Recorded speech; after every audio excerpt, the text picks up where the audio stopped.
जिन लोगों ने इस देश को स्वतंत्रता दिलाई, जिन जवानों ने इस देश को स्वतंत्र कराने में अपने जीवन की आहुति दी, जो लोग शहीद हुए, अपनी शहादत देकर के इस देश को आजाद कराने का काम किया, उन सभी शहीदों को हम श्रद्धा से नमन करते हैं, उन्हें श्रद्धांजलि अर्पित करते हैं और इस स्वतंत्रता दिवस पर उनको याद करने का काम करते हैं। शहीद भगत सिंह, चंद्रशेखर आजाद, राम प्रसाद बिस्मिल, शहीद अशफाकुल्लाह खां, शहीद उधम सिंह, नेताजी सुभाष चंद्र बोस, महात्मा गांधी,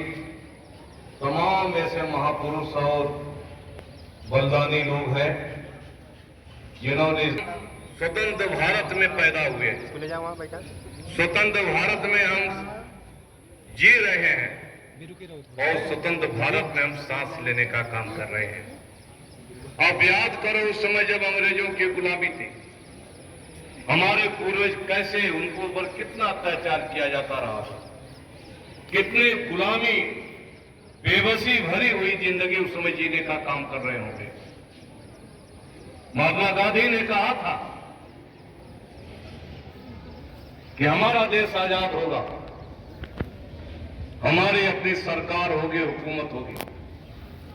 हमारा संविधान होगा, हमारा कानून होगा, हमारी न्यायालय होगी, हमारे सब व्यवस्था होगी, तो हम जो है अपनी जिंदगी, खुशहाली की जिंदगी जीने का काम करेंगे। अगर आप पढ़ रहे हैं तो आप कॉलेज में पढ़कर, आप जो हम शिक्षा मंदिर में, विद्यालय में बैठ करके पूरा का पूरा पढ़ने का काम करिए, शिक्षकों से आप जो ज्ञान प्राप्त करने का काम करिए और घर जाकर के उसको जो पूरा करने का काम करिए। देशभक्ति वो होती है कि जो गांव का किसान खेतों में दिन रात काम करते हुए अन्न उपजा करके पूरे देश को खिलाने का काम करता है, वो देशभक्ति होती है। देशभक्ति वो होती है जो नौकरी, व्यापार, रोजगार करते हुए आप अपने पूरे जिम्मेदारी को पूरा करने का काम करो, वो देशभक्ति होती है। और वो जो है देशभक्ति इस देश को आगे बढ़ाने का काम करती है। मुद्दा जो है, हमारे बेटों को भी आगे बढ़ना चाहिए, बराबरी का अधिकार है, लेकिन ये टाप क्यों करती है, आप क्यों पीछे रह जाते हैं? एक कुछ सवाल ये भी है, जब भाषण होगा, डिबेट होगा तो ये भी सवाल आएगा, लेकिन एक बात नौजवानों याद करना कि आप उसी किसान के बेटे हो जो किसान भीषण गर्मी में, धूप में, खेत में रह करके काम करने का काम करता है। आप उसी जवान के बेटे हो जो सीमा पर, चाहे ठंडक हो, चाहे बरसात हो, चाहे गर्मी हो, बंदूक ताने हुए इस देश की हिफाजत करने का और दुश्मनों से लड़ने का जज्बा रखने का काम करता है। तो आप थोड़ी देर में आजादी का जश्न मनाने में ही आप एक आदमी को बुद्धिमान नहीं कहा जा सकता है, विद्वान नहीं कहा जा सकता है, जब तक नौजवान में, व्यक्ति में, जब तक सभी में